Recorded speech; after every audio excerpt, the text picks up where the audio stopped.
You think I'll let you zone?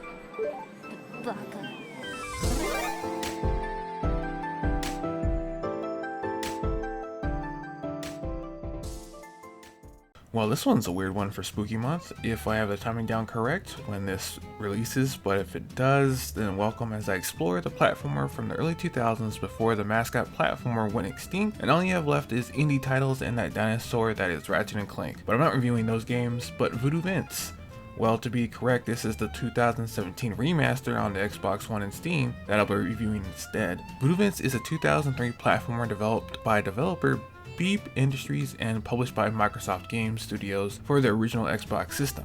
Unlike most other Xbox games, however, Voodoo Vince is not backwards compatible with the Xbox 360 console, with the developer stating that the reason why it was not backwards compatible with the Xbox 360 is some original source code. It was also released in North America on September 23, 2003, and in Europe on October 17th of the same year, but in Japan it was released on July 22nd, 2004. The remastered version for Steam and on the Xbox One was released by the very same team, Bleak Games, under a license from Microsoft on April 18th, 2017.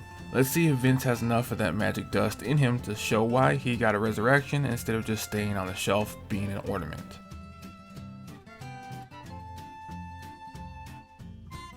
The game's story is a whimsical one, as it's not really taken seriously at all, with some minor fourth wall-esque breaks here and there. But it starts with Jeb and Fingers, who are the main antagonist's hired help, but you wouldn't know that because it's in the manual only, breaking into Madam Charmaine's voodoo shop to steal her zombie dust. There they tried to steal it, but there is a problem. They spill it everywhere, bringing Vince to life, and Madame Charmaine comes home to try and stop them, but is knocked unconscious and kidnapped by the pair. They bring the bag of zombie dust to their boss, Kosmo, but spill the dust everywhere in New Orleans, warping reality as they go. After that, Madame Charmaine contacts her third best voodoo doll, Vince, that needs to track them down and free her, while also fixing everything that happens with the dust to stop Kosmo. But even though he is a doll, she knows he can do the job. Vince takes his travels through the French Quarter of New Orleans, where he meets beings in his way like a sleepy piggy bank of doom and Reggie and Primo, two jackass gas pumps that you want to make explode for obvious reasons. In the square, Bones McMurdy, who is a jazz musician, tells the doll that he can find many answers in the nearby museum, but that he will only let him in if Vince plays a silky song with him. After exploring the shops in the square and getting everything to learn, like how to play the trumpet, Vince does a duet with the skeleton, who lets him into the museum. Inside, the floating squash of a head of Kosmo causes a T-Rex named the Bone Goliath to come alive and battle Vince. Remembering he is a voodoo doll, and using his cursing powers, Vince defeats the T-Rex and discovers a hidden tunnel beneath the museum. The underground city of Rochefort is where we meet Professor Ethel, an egotistical turtle who is trying to make a balloon that will take them back to the surface. I hate this turtle so much. The entire time I was there, I really wanted to see her smashed or something. The professor sends you into Rochefort to gather items for the escaped air balloon, but when it comes to completion, the balloon fails to take off due to too much weight. The dirty ass turtle decides to yeet Vince and take off without him, while Vince has to fight a mutant alligator. Dolly, who lives in the manor, looks like a cute and innocent doll who has a very short temper, who tells Vince that Charmaine was taken to Cosmos Carnival to Deprave. In exchange for his help at the manor with the monsters, she offers to take Vince there. After doing so, Dolly tells Vince that they will take a train. It was all a lie, as the train was just a large model railroad. Vince, fed up at this point, complains about his bad luck and having to make deals with crazy people who always try to cheat him out of something.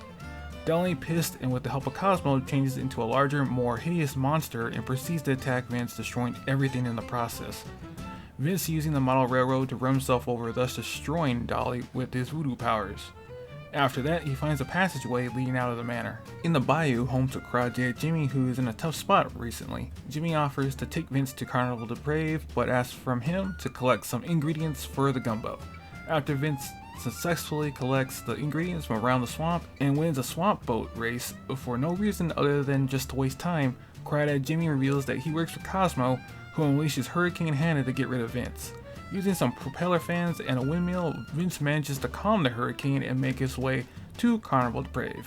Finally, at Carnival Deprave, Vince comes face to face with challenges Cosmo set up for him to deter the doll, like an evil twin to stop him from activating the carnival's rides to light up the area to reach a new runway with a stunt motorcycle that Vince can use to jump into the tent. Upon entering the big top, Vince finds out that Kosmo is piloting a massive Cosmobot to finally get rid of the Voodoo doll and take over, but all he really does is just try and crush Vince. Vince manages to find a way to hurt himself, taking out the Cosmobot's legs. Now he just has to climb to the top and use an airplane to bust open the head.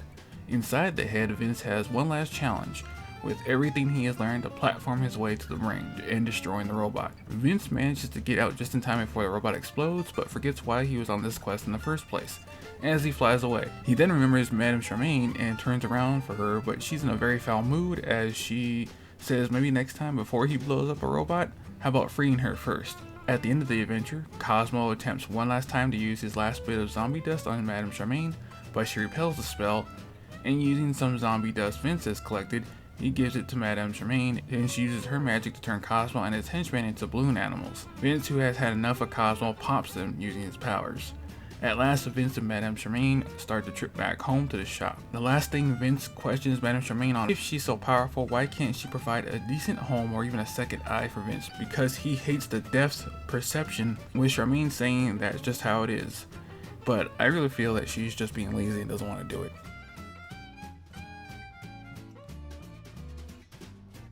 The gameplay of Voodoo Vince is simple to its core for the most part, as Vince has something to do or solve by platforming to retrieve, activate, or collect through the levels, and to do this, Vince can punch most of his enemies for damage. That's not all, as he can double jump and glide to help him in the platforming fun. He can also ground pound his enemies at the top of his jump or glide, but I didn't really use this much as it was too slow. He can also spin like Crash Bandicoot when he needs something else to attack with, but the game wants you to use it as a platforming tool in the later levels, advising you to double jump into a spin and glide to get more distance for some jumps, as you will die if you don't do it. He does get some upgrades if you collect them, that is. The game revolves around Vince's ability to use voodoo powers, which the player can get by finding special voodoo icons scattered through the game, which is just a fancy screen nuke animation like throwing himself into a blender or giving himself violent diarrhea to get rid of enemies. You can get more meters for the attack by finding all the skull pages scattered around in a level and collecting the flying skull. Vince can also upgrade his health meter by collecting zombie dust bags, and with each 100 collected, it will increase by 1 bag, as these are in every level unless you are purposely not collecting any. They are kinda hard to miss. Though it is weird that how immortal Vince is, he dies if he falls into a body of water.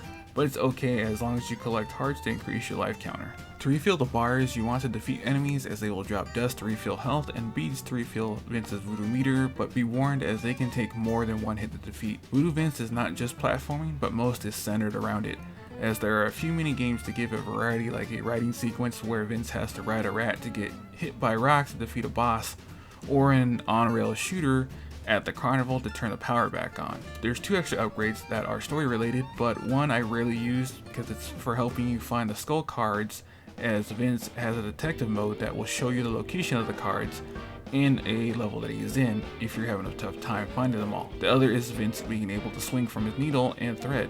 This ability is used a lot in the later stages, so make sure to get some practice in, as near the end there will be some really tight jumps.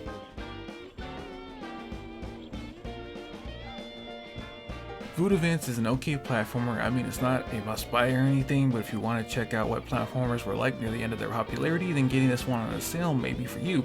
I love the weird spooky art direction vibe from Voodoo Vince, basically from Vince himself, who only has one eye to Kosmo's squashed head, or his henchman's nubs for hand. In a way, it reminds me of Invader Zim, if that's any good comparison. I also love Vince as he's all for helping others out if he gets what he's after, but as the adventure goes on, he increasingly gets more frustrated and mad having to help people out, because more often than not, they don't really help him and end up backstabbing him in the end, because most are in Kosmo's pocket or getting help indirectly. Now, Voodoo Vince does have some problems. Like for me, for some levels are just, there is a pad out time, like one level is where you fly the plane. To actually get to the plane, you'll need to get fuel, which is at the bottom of this cliff. Easy, right? Wrong. As you get to the canister, you'll find out that Vince can't jump, and there are hazards on the way back. but you can't even fall from a step or the whole thing explodes and you have to go back to the start all over again. And this happened to me a few times, especially right at the end where I just wanted to jump off and end Vince. The platforming is okay, but in the later stages they want you to be quick and precise, meaning not over or undershooting jumps, and by this point be comfortable with the controls that you will be sprinting from platform to platform like the last part of the Cosmo boss, which almost got me to quit this review, with the last few sections not having tight controls for what they ask of you. So you'll fall to your death more often than not. After saying all that, Voodoo Vince is an enjoyable time after you can get it on sale, which it does most of the time for $17 regular price. I'll give Voodoo Vince a 7 out of 10. If you want to play something that fits a spooky month that won't break the bank, then Voodoo Vince is for you. Now that should do it for this review, but I'm not quite sure that this will go live at the time it's supposed to go because the thumbnails are kind of behind, so some videos may be out of order, but have a happy Halloween if you're watching this in October. With that being said, stay gold and I'll see you guys in the next video.